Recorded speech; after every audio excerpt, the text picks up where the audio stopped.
Alhamdulillah nahmaduhu wa nasta'inuhu wa nastaghfiruhu wa nu'minu bihi wa natawakkalu alaih. Wa na'udzu billahi min shururi anfusina wa min sayyiati a'malina. May yahdihillahu fala mudilla lahu wa may yudlil fala hadiya lahu. Asyhadu an la ilaha illallah wa asyhadu anna Muhammadan abduhu wa rasuluh. Sallallahu alaihi wasallam tabaraka wa sallama tasliman kasiran kasira amma ba'd. Bismillahirrahmanirrahim. Wa man ahsanu qawlan mimman da'a ila Allah wa amila salihan wa qala innani minal muslimin.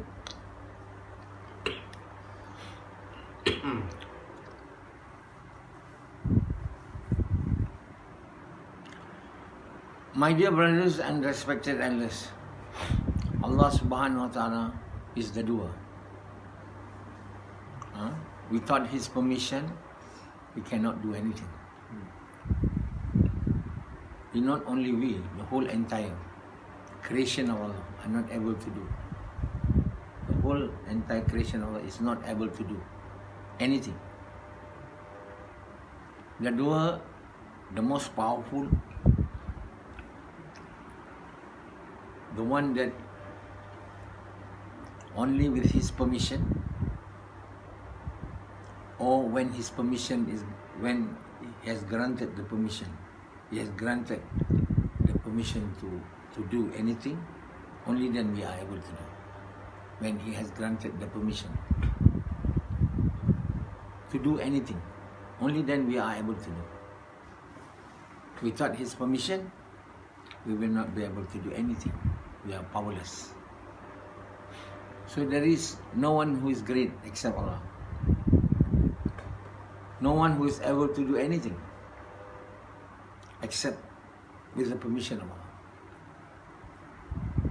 So Allah says He is the most great. That's what it means. We don't see He is great because we sometimes can do this, can do that. And we think that by virtue of our effort, that things are accomplished. By virtue of our work, or by virtue of our intelligence, by virtue of our ability to work hard, then only the work are accomplished. We think that we don't need Allah.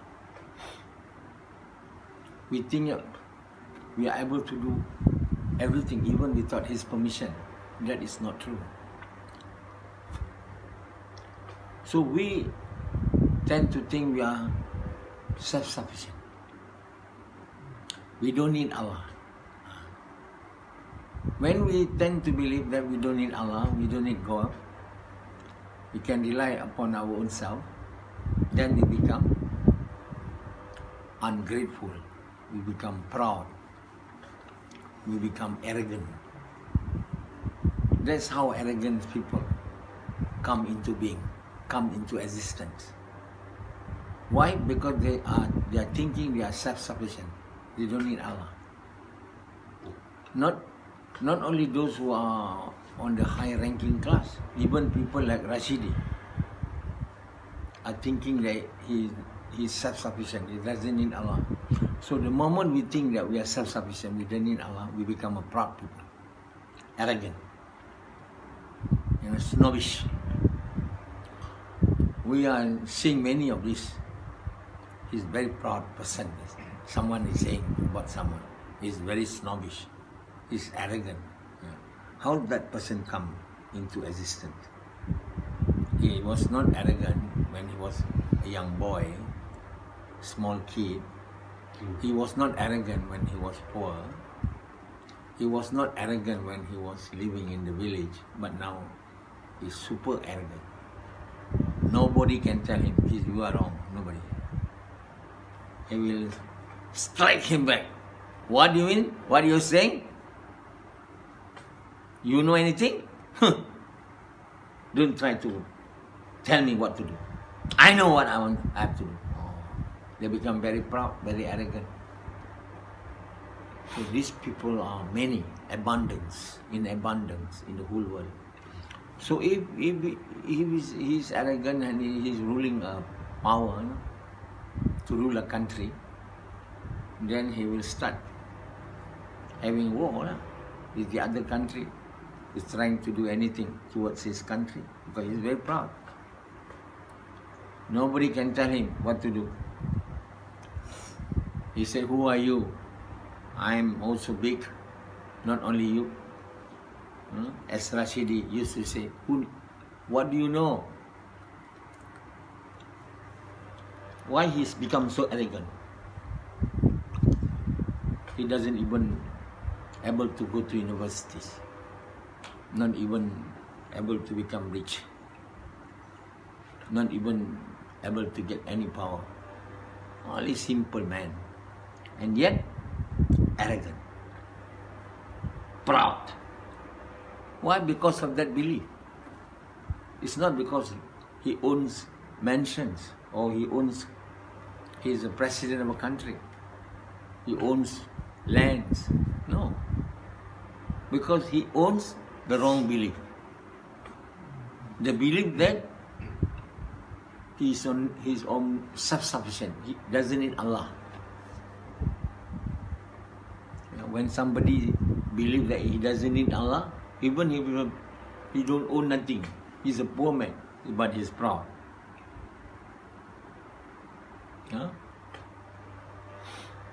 But people who are able to achieve this, to accomplish that work, people praises them, will certainly become a person who is arrogant after some time.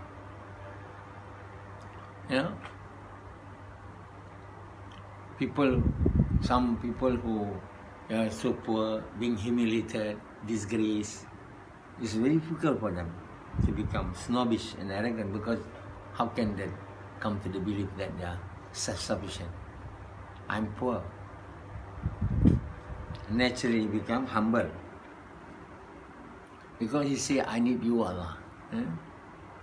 Help me, Allah. Assist me, Allah.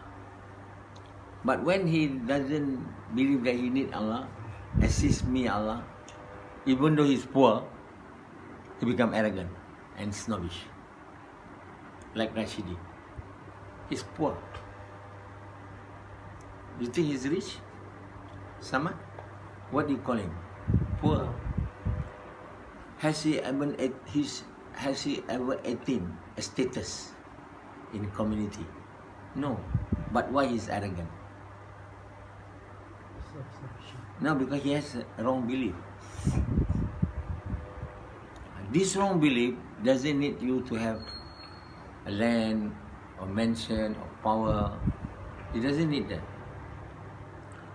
Only needs you tell yourself all the time, you hear all the time, you are great. There's no one who's great other than me. You keep on repeating and hearing that words, that you are great, you can do this, you can do that, even though you can't do. You become arrogant because you start to have the belief, the wrong belief. Other than the belief there's no one is great except Allah, you become there's no one who is great except me. You have taken the position of Allah. The correct belief is there's no one who is great except Allah.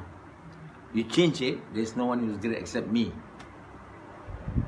That's why you become arrogant, even though you got nothing.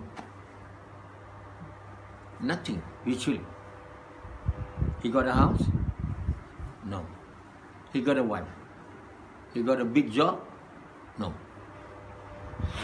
He has a status as a doctor? No. Everything he hasn't got, but he has a wrong belief. Because he keep on talking. Even though people, no one will hear him, but he keep on talking to himself and to some people. No one who knows except me. Is somebody trying to tell him something? What do you know? And he start to punch him. There are some people who are poor yet arrogant. They are rich yet arrogant is understandable. They are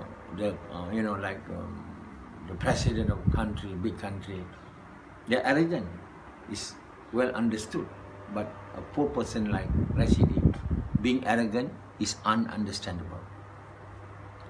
So we have to find the reason. Is the wealth make a person arrogant?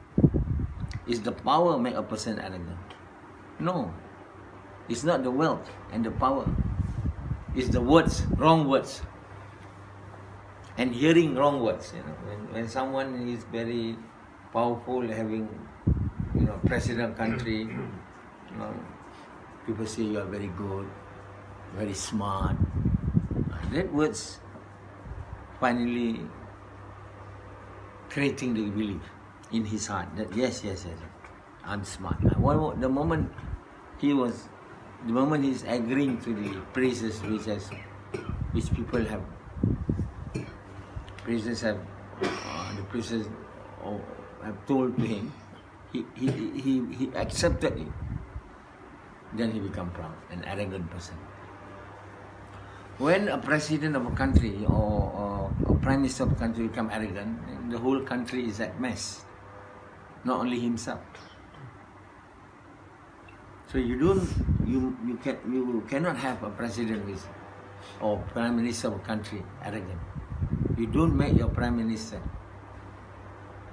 But how? Your prime minister are doing very good job. He has developed the country from is a poor, agriculture-based country to industrialized country. Like our Prime Minister, Dr. Mahathir. So many people praises him all over the world. They say, Malaysia. What Malaysia? Before Mahathir took over.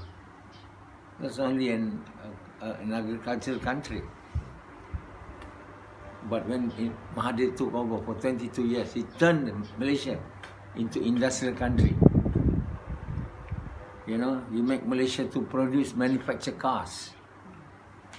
He make the two twin tower, the highest in the world.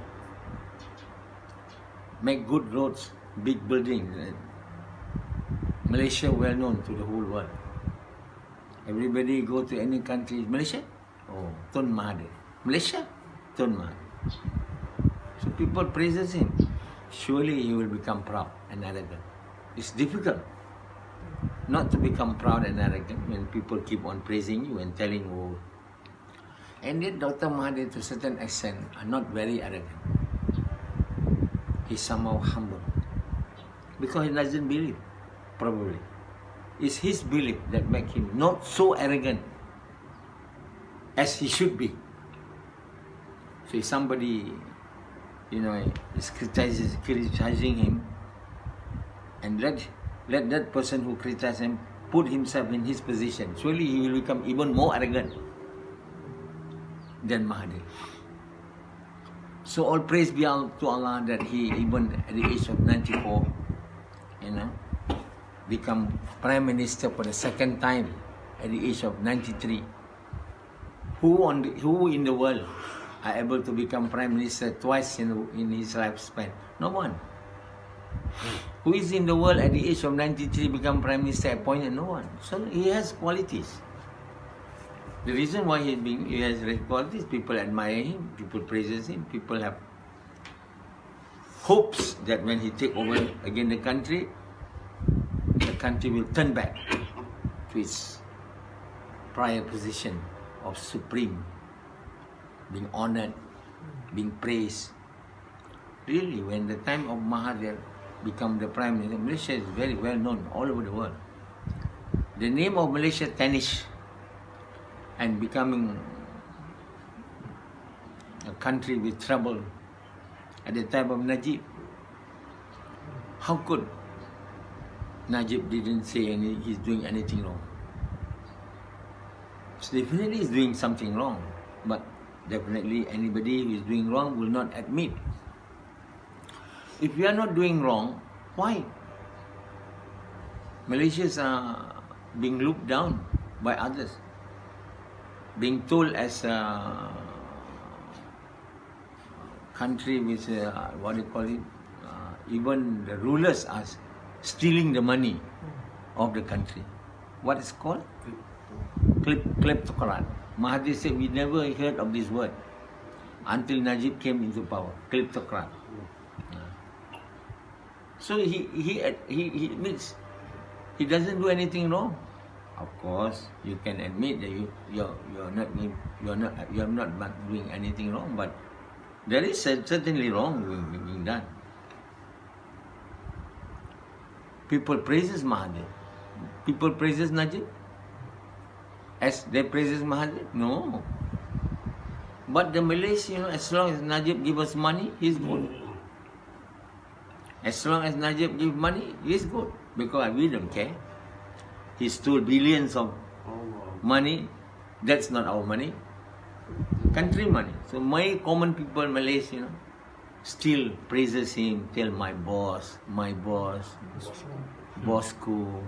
So whenever he go campaigning for Barisan National UMNO, people gathered around him, tell him, Bosco, apa, what are you ashamed about?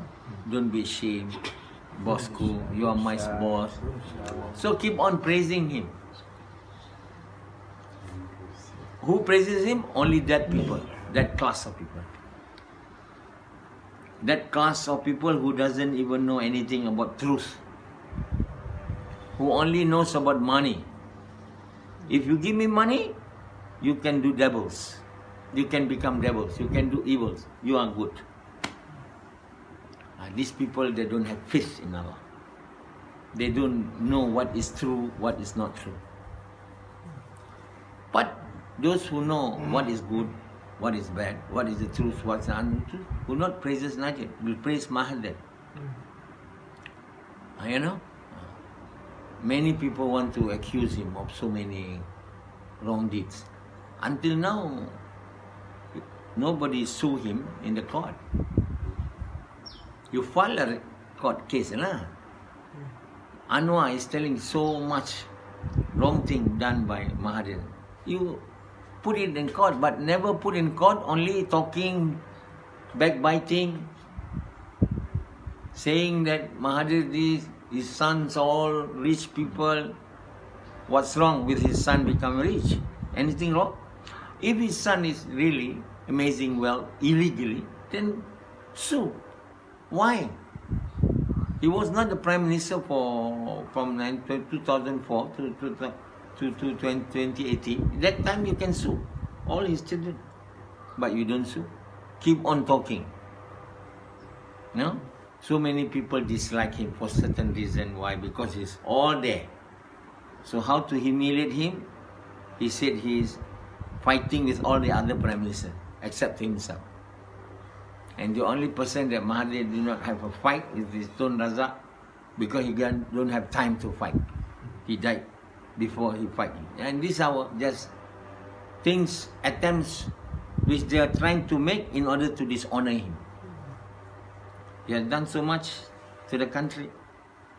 It should not be done like that. But there are certain people in this country who do not admire the good works which he has done. He may be doing something bad. There's no doubt about that. He's not a person whom Allah guided like a prophet. Normal human being. But the mistakes he has committed is far, far less if compared with the mistakes and the wrongdoing done by Najib and Badawi, So far, we have never got a good Prime Minister as him. But recently, he came back again to power for a very short time. The reason why he came to power is not because he want to have power. He want to drive Najib out of the post. And he did it with the grace of Allah. And we overwhelmingly Malaysians gathered around him for the trust that they have on him to become Prime Minister again at the age of 93. And as a result of that, Barisan National, who has governed this country for nearly 60 years, who have taken all the wealth for themselves and for their family, most of them, not all, become rich. They were poor. But when they join UMNO politics, they become rich. So all the Malays want to join UMNO. Not because they want to govern this country, to do good to the country, just to become rich. When there are more people of UMNO of this type, not like Mahathir time, then UMNO certainly will collapse. They don't have to blame anybody else except themselves. It is because generally Malays, they don't like to work. They like only to enjoy. They don't want to work. They don't want to do good things. They only want to enjoy, and that's it. And once they are getting wealth, power, they say, I'm successful. And this is a wrong belief. Why the Malays have become this? Because they don't have deen. They don't have iman. After independence, the only things we get wealth. We don't get iman. So when we get wealth, we don't get iman, we become arrogant. We think that we are self-sufficient. We don't need Allah. So we start to love money and make ourselves occupied fully in the struggle of getting money. Not legally, illegally, the Malays. Bribery is rampant, So, Mahdi say we cannot have UMNO anymore. So he doesn't become the members of UMNO. Muhyiddin also. Muhyiddin said, I cannot join UMNO. How can I join UMNO? Joining a rotten party. He was saying. Because through Mahathir and Muhyiddin, this is UMNO is completely rotten. It consists of people who only wants money and wealth, no iman, nothing. Mahathir and Muhyiddin, they don't want iman also, but they are professional, more professional than them, than most of the Malays in UMNO. They are not professional. So my dear brothers, now we come to the time in Malaysia, none of the people in UMNO can become Prime Minister. Because all their leaders are pelted with accusation in the court. The president of UMNO now, Zaid Hamidi, has got 87 court case. Najib, 40. They still want to become Prime Minister. You see? So UMNO, the Malay party that rule this country has become a party of people who only want worldly things for themselves, for their family, for their cronies. But the Malays still support them. Because why? Because they say they are Malays. Because the Malays having quality of loving their race much more than other people. As long as they are Malay, how bad you are still Malays, you are still good. We will vote for you. So democracy will not work in order to get true people. The people of truth will never come out from UMNO anymore. Because the work of UMNO, the effort of UMNO is not to have Iman and Amal. The 60 years UMNO is established is just to make the country to have wealth, to build roads, creating jobs, not creating people with good Iman, true faith and good deeds. As a result, a country collapsed. At the time of Najib, it was about to collapse.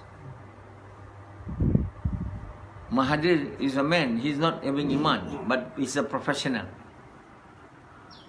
So the country got. But once he left UMNO to them, collapsed. So Mahathir took it again with another party. That party also collapsed. These people of UMNO trying to pack and overthrow him, joining with Muhyiddin, and he resigned. Now he formed another party, Pejuang. It will not work.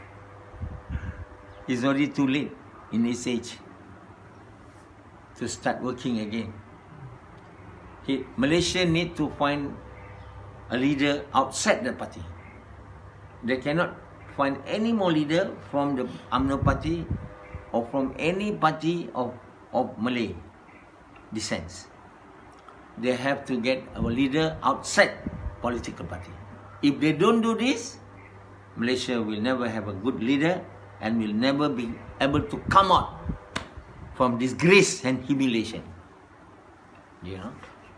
So I'm not talking about Malaysia because I'm Malaysian, but I'm just giving an example of how a country is unable to become supreme and glory because they don't have leaders of qualities. The only reason why country can never come out of poverty, can never come, because they don't have good leaders. Good leaders doesn't produce by political party. You must understand this. Political party doesn't produce good leaders. Parents do not give good leaders. They give birth. Good leaders, good people are produced out of the work of prophets. Good leaders, good people are produced out from the work of prophets. Are there good leaders before Nabi Salam came to preach Islam in Saudi Arabia, in Mecca? No good leaders. They are all leaders who behave like tigers and lions.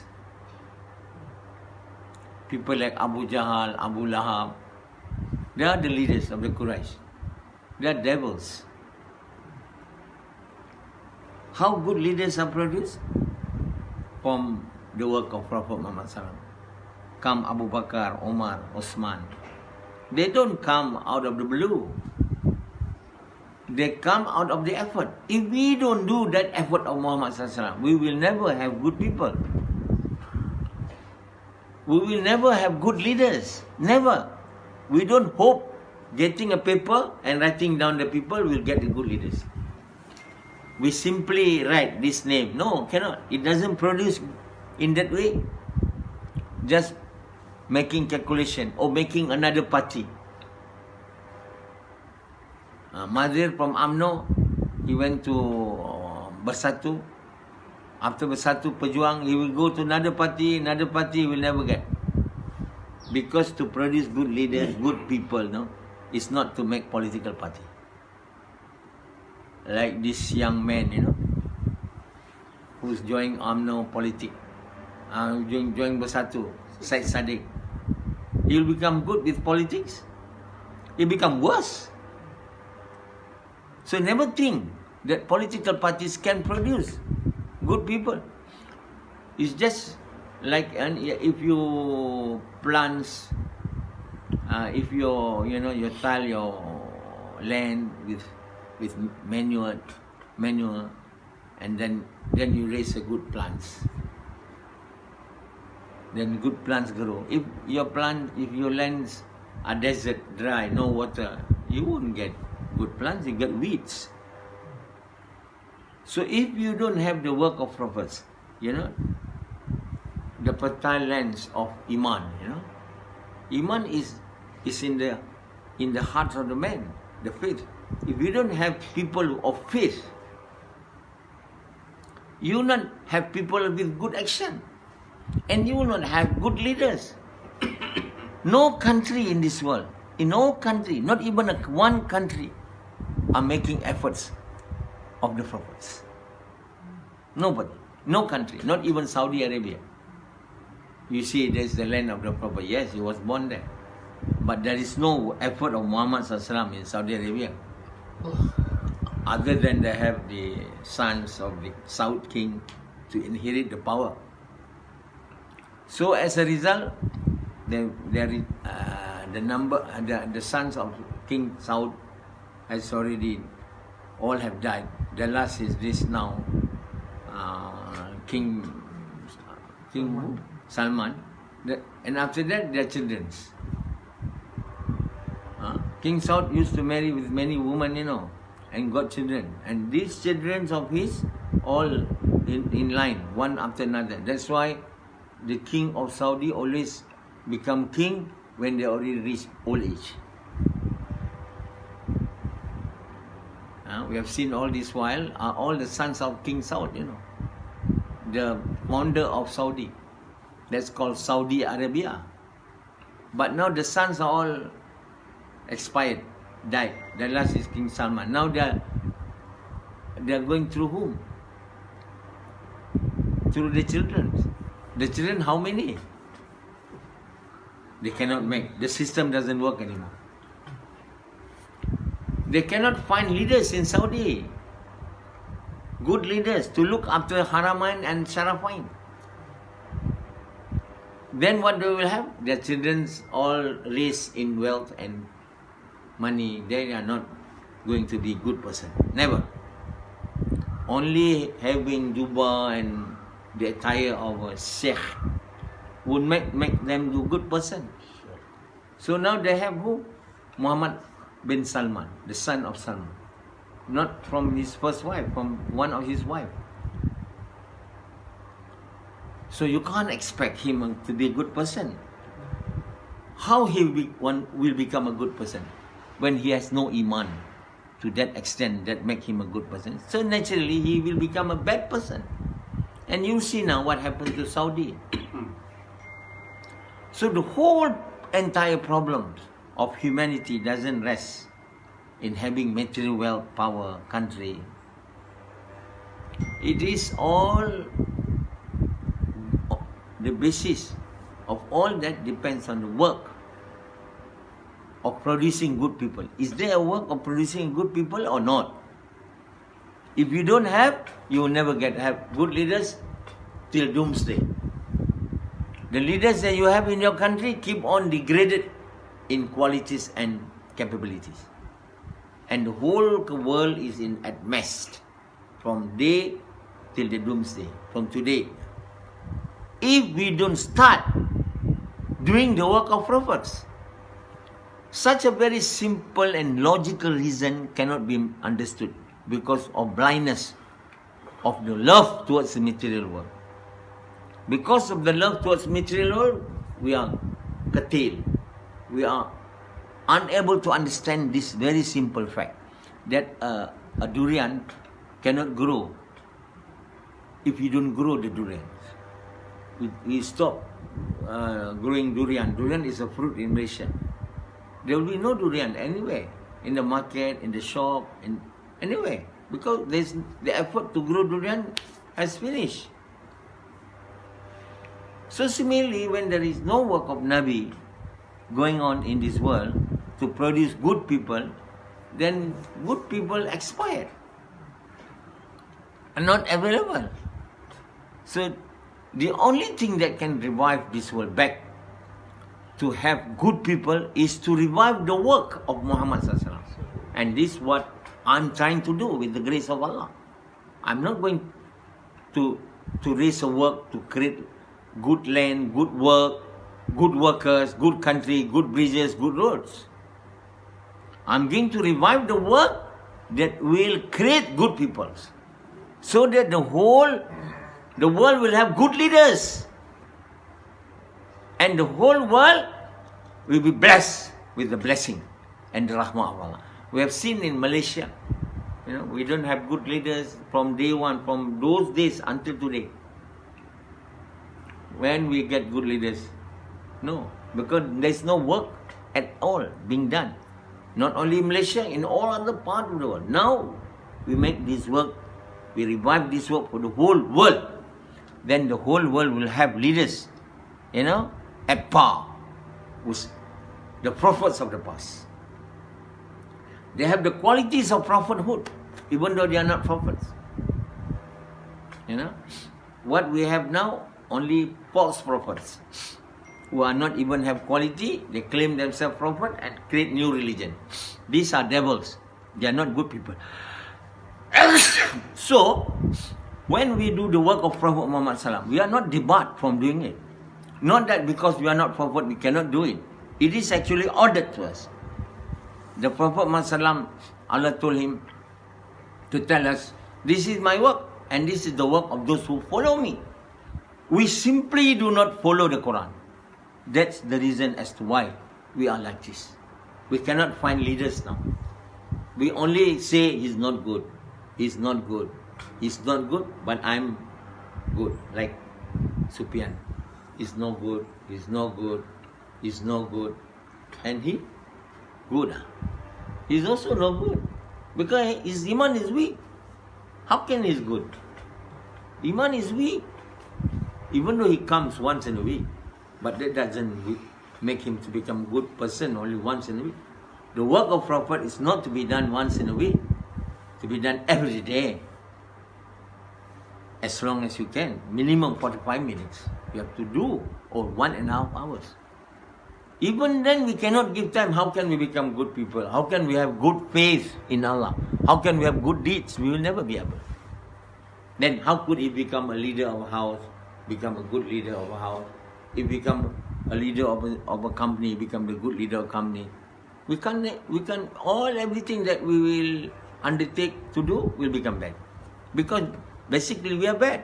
Why we are bad? Because our heart is bad. Why our heart is bad? Because the great kalima, the kalima of truth, is not inside our heart. It's not even inside our heart. Simply because we do not want to do it. Because we want the love of dunya to be in our heart. The love of dunya has blinded us to such an extent that we become worse than the animals. The thing that makes us worse than the animals is of the love of this dunya. Allah says in this surah, recently I make tafseer, Adiniyat. What is that surah? Recently Adiyat. Wal adiyati dabham. Allah swear. I swear, in the names of the first horse. And he swear again in the name of the horse which can, spark light, who can create dust and make the believers able to go deep into the midst of the enemies. One thing he wants to tell, the truth, that the love of dunya has made you worse. Make you become worse than the animals. These are the things, the statement of truth, the statement of utmost importance. The reason as you are, we become ungrateful to Allah, nothing else, other than the love towards this world, and we have been ardently devoted in the work of trying to amass the world. Because we are ardently devoted in the work of acquiring material worlds, and we love this world so much, we become the people who are ungrateful to Allah. And Allah swear before He saying this statement. Why? Because He wants to tell us these are the truth, utmost truth, and the utmost important words I'm going to deliver to you. That you become ungrateful because of the love of dunya. And there is a medicine for that, which you are not able to take, simply because we don't like to make the love of dunya to come up from us. That is to do the work of prophets. We sacrifice our wealth and health to go out in the path of Allah, to do the local work, to give to the poor, the needy, the wayfarer, not to amaze the world only to yourself. But we cling to that. We do not want to do the work of Nabi. We do not want to sacrifice. We do not want to go out. So how could, when we don't want to take the medicine, the disease, the real poisons, the love of dunya will not be able to be taken out from us. Sufyan is not willing to take that poison out of his heart. Yazid is not willing. So if you are not willing, you cannot be rectified and be cured from this disease. This is the most devils. These are the most very dangerous disease, is the love of dunya. We must do this work in the way of Muhammad sallallahu alaihi wasallam, if only we want to become correct, blessed, being successful in this world as well as in the hereafter. Gosh.